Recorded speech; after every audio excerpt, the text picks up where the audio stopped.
A good writer must also be a good reader. So, fellow writers, what are you reading these days, and what lessons can you learn from it to apply to your own writing? It's Sam with another Friday video for you. I will answer those questions for you, for myself, in just a moment. If you've been following my page, you saw that, excuse me, I was supposed to have another author guest on for an interview today. That's K.A. Thompson, fantasy author of the Griffin's Egg series. Sadly, she got sick and had to cancel or postpone. I'm hoping it's just postponed. I hope I can reschedule with her in the next month or two. So keep your eyes peeled for that. And if you know her, those in the author community, K.A. Thompson, or I think in real life she goes by Era. But yeah, just maybe reach out to her and send her well wishes or prayers or whatever, because she's sick apparently, and hope she gets better soon, and hope I can reschedule with her later. So keep following the page for updates on that. Meanwhile, have a backup option. Well, try to have backup options for this. I did just finish reading a new book. I'll tell you about it here. No, it's not the Hunger Games.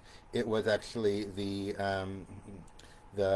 Ballad of Songbirds and Snakes, which is the newish novel that came out a few years ago, the prequel to the Hunger Games that Suzanne Collins released. I know those of you on the video, you can see the Hunger Games behind me. I had to return this actual book to the library because it was a library book, so I don't actually have it with me right now. But there's the first Hunger Games. You can look at it if you want to. The one I just recently read is The Ballad of Songbirds and Snakes, which is the newish prequel.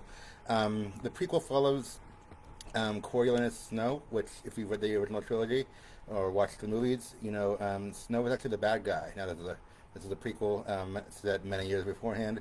It's a dystopian book. He's President Snow. He's the president of this whole dystopian society by the time we meet him in the original series, and he's an old man. This is about 65 years beforehand, so he's 18 as a young student, and she actually makes him sympathetic and kind of shows his path and where he's going from there. Really interesting story, and I've heard a bunch of movies coming out in a couple months, so I wanted to read it before the movie came out, and now I'll be prepared to see it. I like this book a lot, and I'll get into why. But I looked at more than I was expecting to. I was expecting to like it. I mean, obviously, you don't read a book that you think you won't like. But I mean, it's I was expecting to be entertained. But I was captured by the story and the characters more than I expected to be. Honestly, it's been more than 10 years since I read the original Hunger Games, and the Hunger Games books. I remember reading them in college, and I enjoyed them all. Actually, Mockingjay was not my favorite. I didn't quite like how she finished the trilogy, so okay, I enjoyed at least two out of the three. And I thought it was a cool world and a cool idea. But they're young adult-ish books, and now that I'm even that I was in college, and now that I'm 10 more years removed from that, how would I feel about a young adult-ish book? I don't remember enjoying them as much as I enjoyed this one. I mean, maybe I did. Maybe I did. They're fuzzy in my memory, is what I'm saying, but I like this one a lot. Just the story and the surprises and the twists and turns drew me in. I think I gave it a 5 on Goodreads, 5 out of 5, which is pretty rare for me. I get a lot of things 4. A 4 for me kind of means I enjoyed it a lot. There's nothing wrong with it, but it didn't like capture my senses or change my life. I mean, okay, this book didn't change my life, but I liked it a lot. So yeah, a 4 means it was good, nothing wrong with it, but just it good, but it didn't blow me away. This one kind of blew me away. Let me tell you what I liked about it, because since I'm rambling now and kind of running out of time already. So yeah, like I said, it starts with a villain. The character who we know ends up as the villain. But back in earlier times, he's not a villain. He's a young man. He's about 18 when the story starts, I believe. So it's the 10th Hunger Games. If you read the original, it's the 74th and 75th Hunger Games during that saga. So this is about 65 years before that. So long time before. And 10th Hunger Games also means they're 10 years out from the war that the rebels waged against the capital to try to overthrow them, and the Hunger Games are a punishment by the capital onto the districts for their rebellion. So yeah, it's Coriolanus. He's an interesting character. I think she does make him sympathetic, even as as the bad guy or the guy's going to turn into the bad guy. Um, he comes from like a noble family, or a family in the capital, meaning they're supposed to be rich and wealthy and have status and such. And he's trying to maintain that appearance, but actually, since the war has happened and a lot of people are recovering from that, his family is no longer rich. They still, they come from old money, but they've lost most of their money, and he tries to I mean, he doesn't want people to know that. So many of his decisions are are based on, how will this appear to everyone? Will I maintain the status and the appearance of having money or having confidence or whatever that I don't actually have? Uh, so already you can see he's a calculating character trying to maintain appearances. I mean, that's not always an evil thing, but you could see how that could turn into that kind of that kind of attitude could turn into this, a darker thing over time. Um, and so it's not. At first, when my friend told me about this book, I thought it was going to be Coriolanus fighting in the Hunger Games. He's not one of the tributes because he's from the capital, and the capital is immune. So it's a districts who have to send their kids to the Hunger Games. But he's one of the mentors. This is the first year they've had the mentor program, like in the original Haymitch mentored Katniss.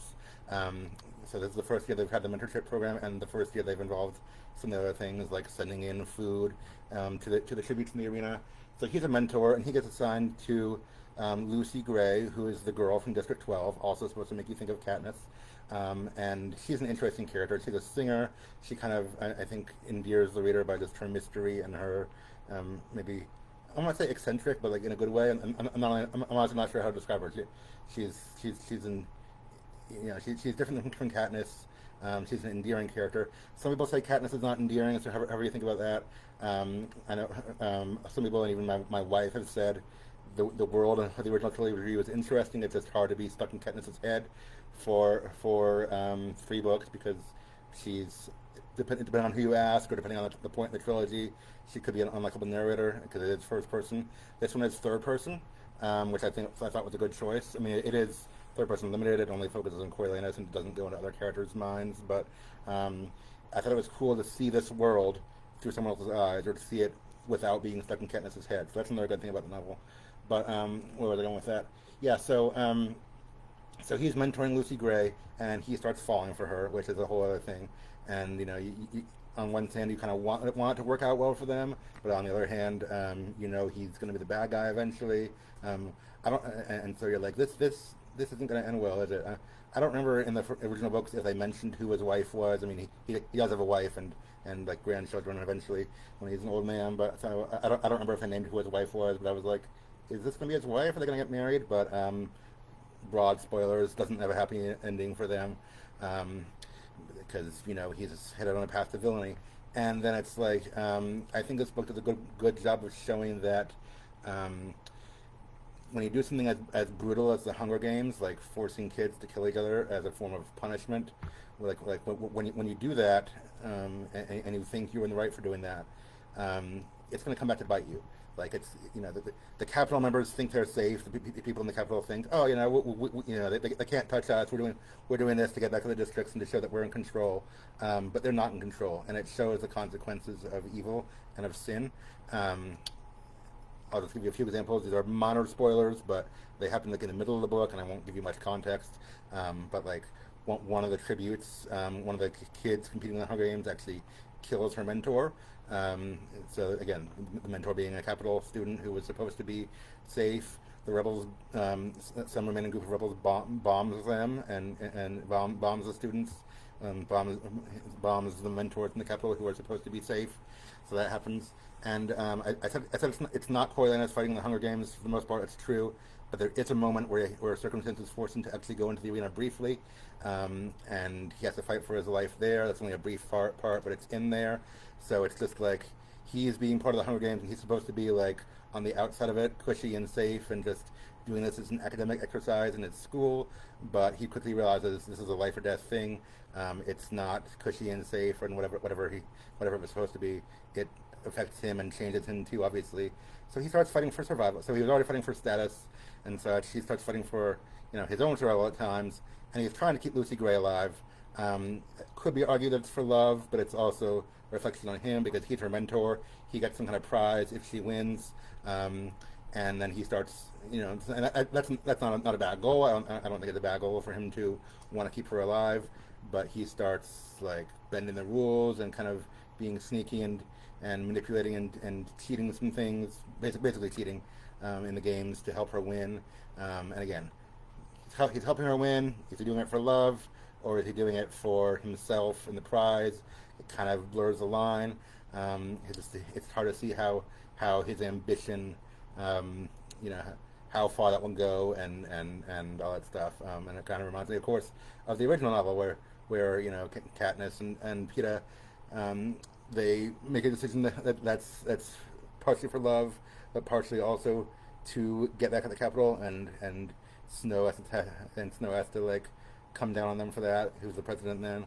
So it's really interesting to think through these dimensions and to see over 500 pages. It is a longer book than I realized at first. It's 500 pages.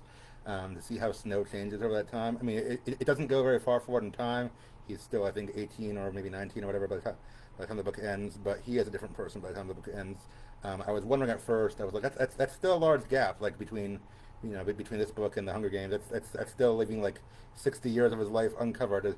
Is she going to do another book that will bridge that gap? I don't think she will. I mean, maybe, who knows?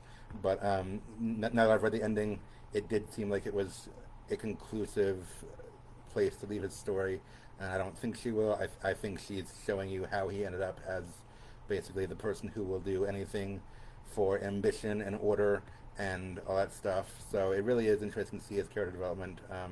Overall, I mean, even during the book, I like his character for most of the book. Towards the end, he starts, he starts making some decisions that clearly indicate he's more about self-preservation and even to the detriment of others, and obviously that's a villainous quality. So really interesting to see how a character changes over time like that. I'm over my self-imposed 10-minute limit, I know, for these videos, but I just wanted to talk about the book. I was fascinated by it. Again, I expected to like it. I didn't expect to like it as much as I did. I'm not saying it's high literature necessarily, but as far as pure entertainment value, 5 out of 5 for me. As far as, I mean, I wouldn't even call it escapism necessarily, because it's not about like this isn't like an ideal world you want to live in, that you want to escape to. It's entertaining fiction with at least some elements of commenting on human nature and stuff. I mean, we can delve into another time how deep a book is. It's written for commercial fiction, but still it's not just an action novel for teens, is what I'm saying. It gives you human nature and the darker side of human nature and all that.